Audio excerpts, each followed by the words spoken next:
All right, welcome everybody. We're ready to rock and roll here. We got Matt Freedman, one of my dude. It seems like we've known each other for years here, but excited to have Matt on. We're going to be talking about this idea of broadcast or be forgotten, how AI is rewriting kind of content and brand and GTM. So, Matt, excited to jump in. How are you? Doing great. Thanks for having me, Gabe. Appreciate it, Yeah, man. this will be good. So when did we first meet, dude? It was it's been I five want to years, probably say, 6 years, yeah, 5 years. 2009, maybe when you joined Customer. I was like the overly hyper sales guy that Yes, kept yeah, that beating down was your okay. door, sharing, podcasts and trying to He's how like, I want figure to out. run marketing, and I'm like, I run marketing, okay. And the sales leader loved that you wanted to be involved in marketing, right? Oh That my was fun. gosh, exactly. Yep. But Matt is by day he's a content AI expert. By night he's a rock and roll. I mean, if you haven't seen his Instagram, this guy, I can't believe you haven't hit it big. I mean, you've hit it big, but I can't believe you haven't hit it like big. What's the latest in Nashville? Yeah, we've done some cool stuff, man. I've been a musician for 20 years, so it's always been like a moonlight project. And over the past five, just seems like we play country music, so country sort of became widely adopted and more mass marketed. So Yeah, we still do some tours, and we had a cool show last night.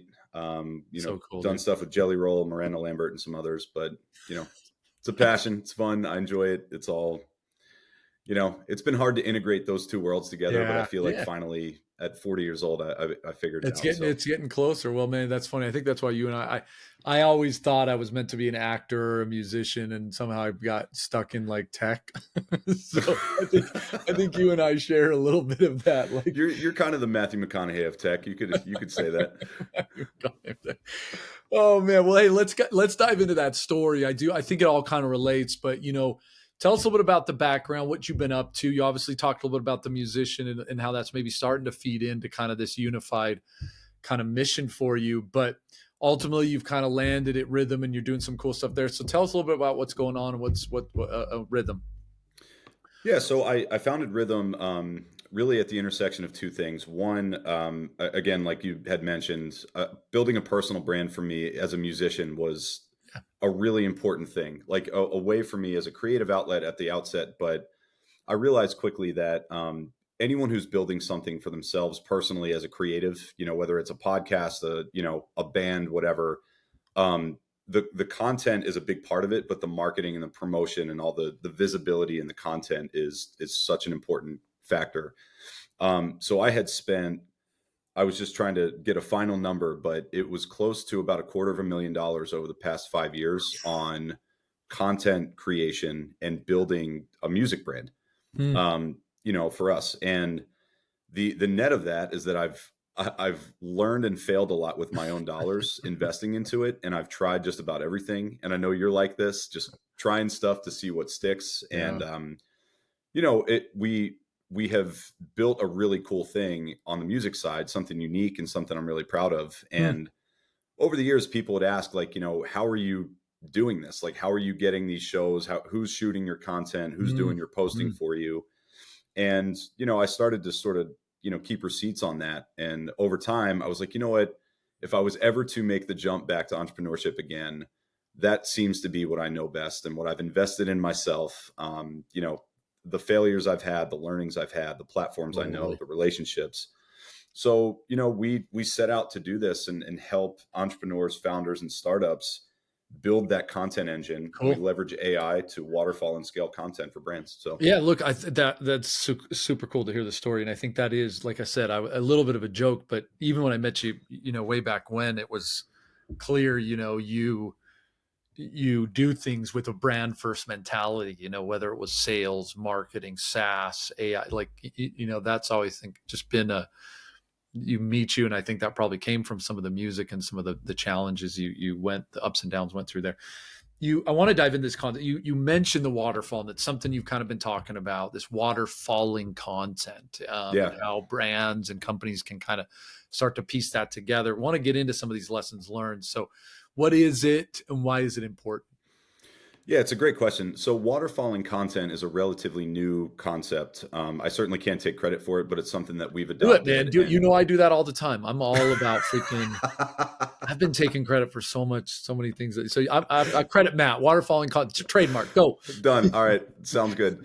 Yeah. So really, the concept started about 9 months ago. I started running, all the content and the brand for a personal friend of mine and a successful entrepreneur named Lance Bachman in the home Yeah. services space at LB Capital. So, Which this guy, we I mean, dude, you're like maybe just 10 seconds. I mean, this guy and what you guys accomplished. I mean, this isn't so, I mean, the space is a little more niche, right? So it's not Gary V, for example, but Yep. what he's done, what you guys accomplished in home services. I mean, this guy, it is almost the Gary V of home services, maybe. I mean, huge It's brand, not a multiple exits, yeah. very successful.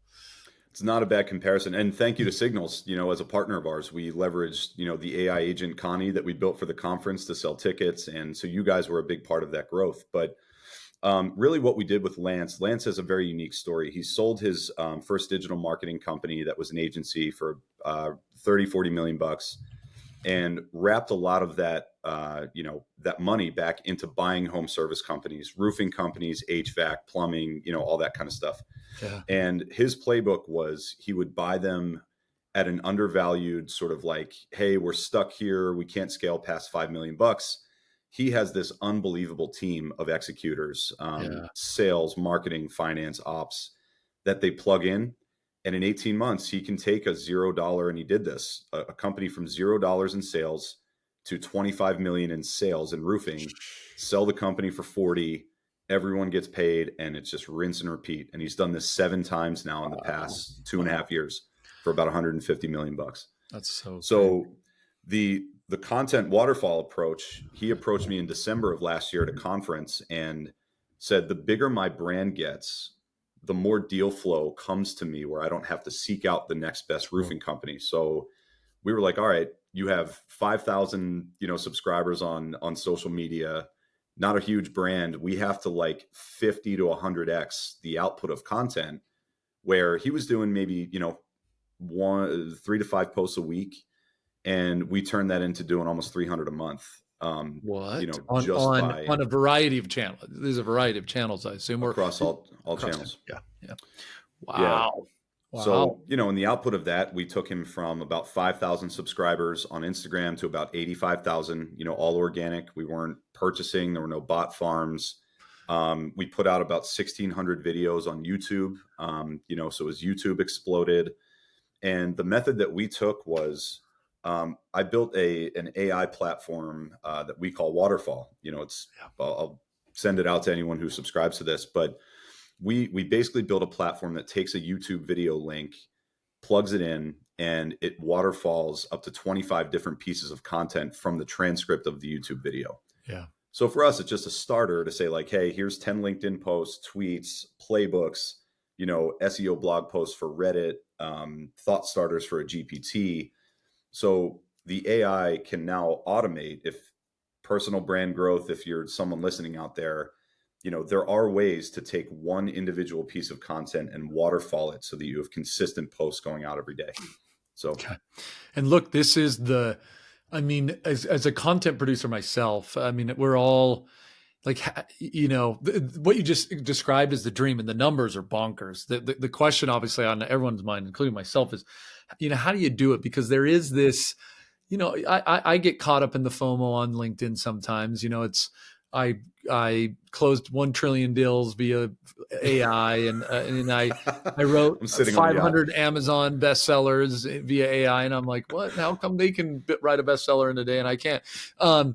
But in reality, like, what are you seeing? Like, how do you actually put some of this into play then, in a way that keeps and I'm thinking selfishly here, obviously, but I think a lot of people they want to find the balance of automation and personalization. Like, you don't want it to just come off as a bot, right? And you don't want to spend 5 hours writing a 2 paragraphs that's so thoughtful and good. And how do you put this waterfall into play?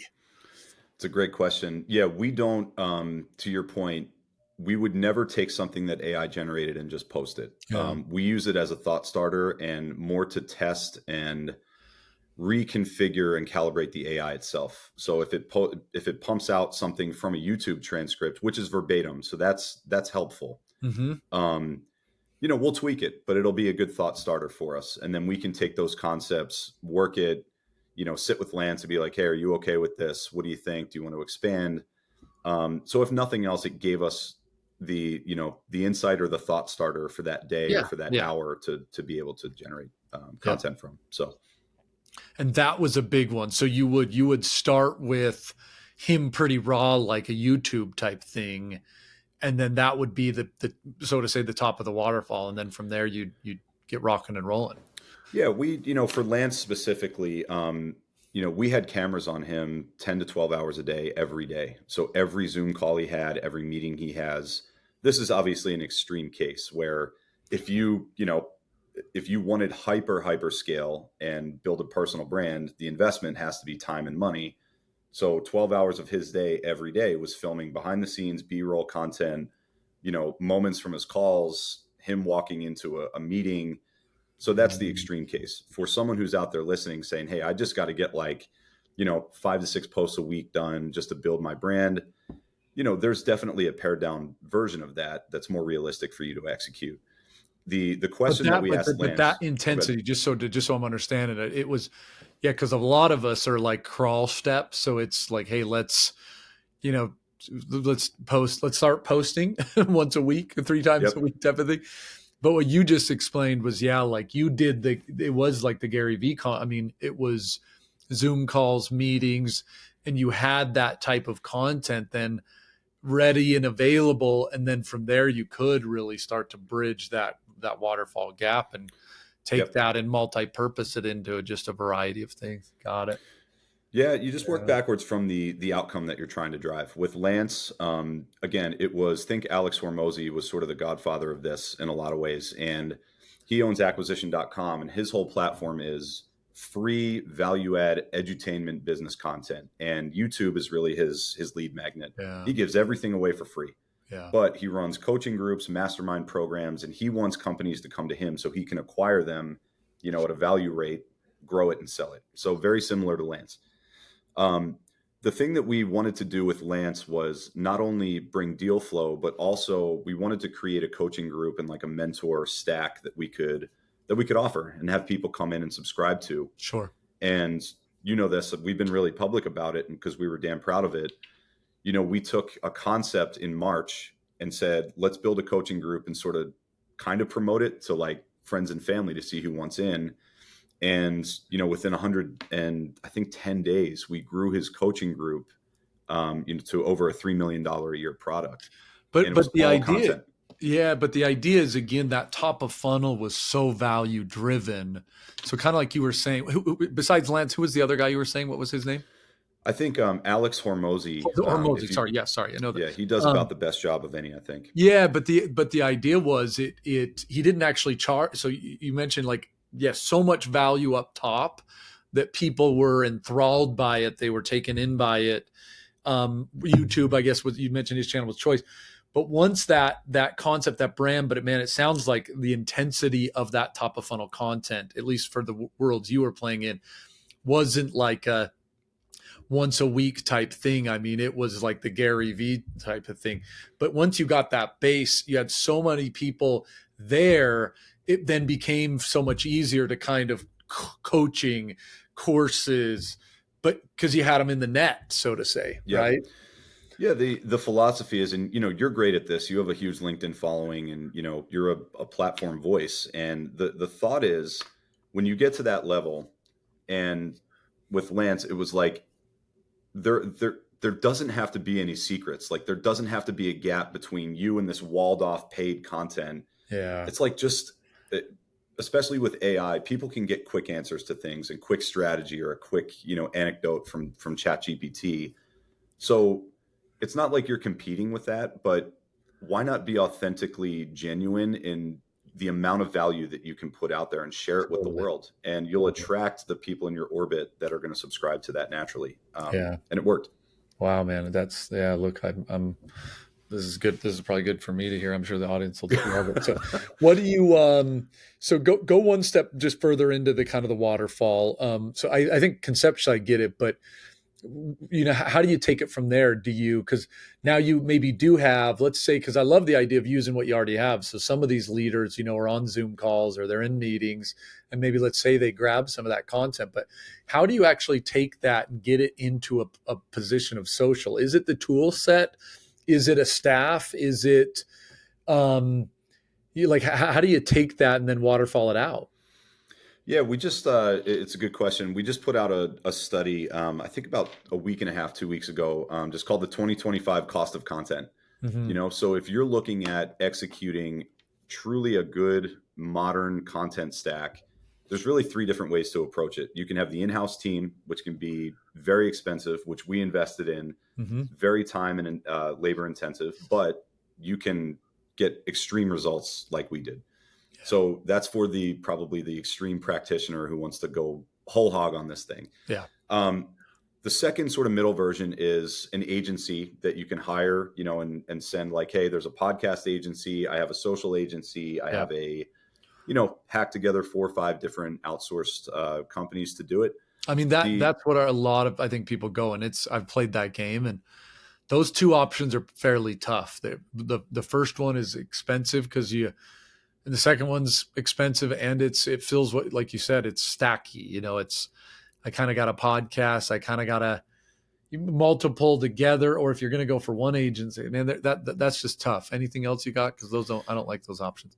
Yeah, the last is just doing the freelance route, and this is where you can do it. You look at good, fast, and cheap. This is the cheap option. So you can do it really quick on Fiverr or Upwork. You can find people to ghostwrite, to edit your podcast. But then, is that person talking to your email copywriter? Is that copywriter talking to your marketing team with Yeah. social posts? So that's why I founded Rhythm, is, not to be salesy, but this is the problem that we solve is Yeah. people that really want to grow and expand and scale content in a very cohesive, streamlined way. That's what we do, because we can orchestrate and execute end to end with all of that. Yeah. So in a Yeah. cohesive way. I love it. I love it, man. Um, it's a great talk track. It's certainly needed, and in this idea of brand is the new demand. Is I think it was obviously the B2C world. Some of these more micro businesses I think have started to pick it up. B2B SaaS is I think always a little slower to the game. I always say B2B is about 10 years behind B2C, and I think this is a place that they have been very true to form on that, the Yeah. influencer, the brand type of stuff. But it feels like it's coming. As you kind of think about getting going in this world, like what are the advice pieces where you're like, obviously, to your point, you can work with a company like Rhythm, you can work with you can hire 3 or 4 people, but a lot of us aren't there. We are just like, I've committed, Matt, to post on LinkedIn. you know, what, Yep. how do you kind of start down this path to get going? Is there certain tools? Is there, just the baby steps? Give us some of that so this audience can get cracking. Because if you're ready for the maths of the world, by dang it, get going. But I think a lot of people are just kind of in the early stage, and they're trying to kind of get their feet wet. Where do you go? Yeah, sure thing. We'll pass around some resources that we've published, publicly. We have one called the 7 Steps to a 7-Figure Personal Brand. Yeah. It literally breaks down what I've done for not only Lance, but myself, with all the, failed investments and the crazy amounts of money I've spent. But, the 3 core pillars, the first thing is authenticity. Yeah. And there's an amazing stat that's in the playbook that we've pulled from 3 or 4 different resources, but 86% of consumers need to see trust, or have to establish trust before they make a buying decision. Yeah. 80% of those people feel like authenticity is the most important key factor to establish trust. And Yeah. 65% of those people don't think that most brands do authenticity and trust well. Yeah.